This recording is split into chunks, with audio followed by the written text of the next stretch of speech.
हरिओम. आता आपण 11व्या अध्यायावर चिंतन करणार आहोत. भगवंत या अध्यायात अर्जुनाला विश्वरूप दर्शन देतात.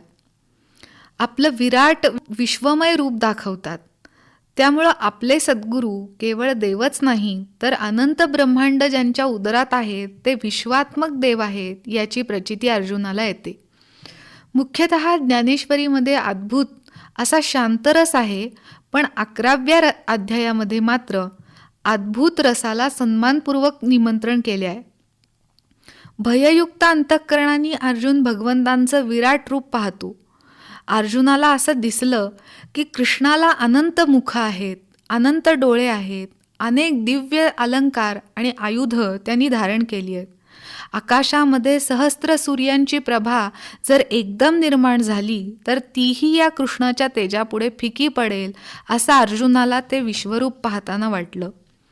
अर्जुन म्हणतो, हे विष्णू, जळत असणाऱ्या मुखांनी सर्व लोकांना सर्व बाजूंनी तू गिळतोयस. त्यामुळं मारणारा मी असा जो माझा अहंकार होता तो आता गळून पडला. भगवंत म्हणतात, अर्जुना, शत्रुपक्षातील दुष्टजनांना मी आधीच मारलंय, हे तू आता पाहिलंस.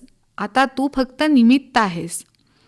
तरीही पुढे अर्जुन नम्रपणे भगवंतांना म्हणतो की पूर्वी कधीही न पाहिलेलं असं तुझं विश्वरूप पाहून मला समाधान झाला, आनंदही वाटला, पण मी भयामुळं व्याकुळसुद्धा आहे.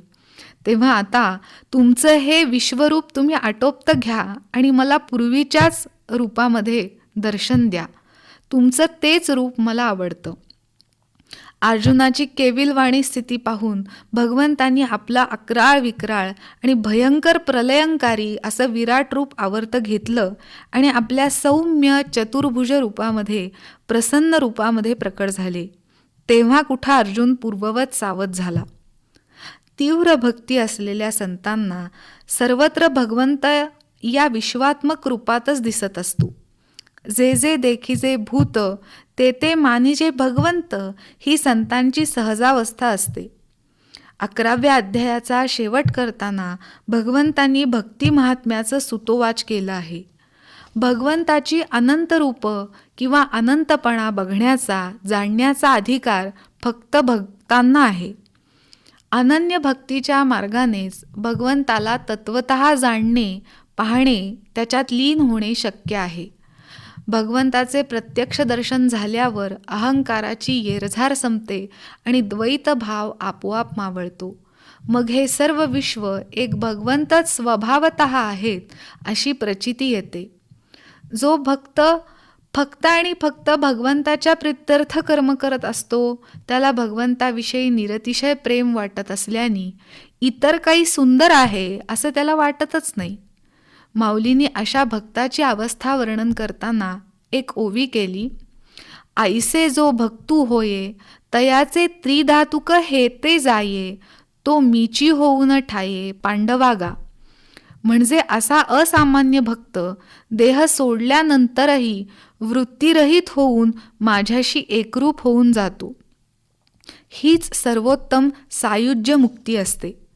या अध्यात्मातील महत्त्वाच्या रहस्याची उकल करताना अर्जुनाला घडलेलं विश्वरूप दर्शन माऊलींच्या मनाच्या अंतःपटलावर जसंच्या तसं आहे. या अध्यायाचं निरूपण करताना अनेक भावांची अनुभूती त्यांनी स्वतः अनुभवल्यामुळे त्याची कृतज्ञता माऊलींच्या मनामध्ये उचंबळून आली आहे आणि वेगवेगळे सुंदर अनुभव म्हणजे वेगवेगळी सुंदर सुवासिक पुष्प समजून ओंजळीने विश्वरूपाच्या पायी त्यांनी वाहिली. हा आपला सुंदर भाव व्यक्त करताना ते म्हणतात, भरोनी सद्भावांची अंजुळी मिया ओविया फुले मोकळी अर्पिली आंध्रियुगिली विश्वरूपाच्या. आपणही विश्वरूपाच्या चरणी हीच फुले माळताना चिंतन प्रवाहामध्ये विसावा घेऊ. रामकृष्ण हरी.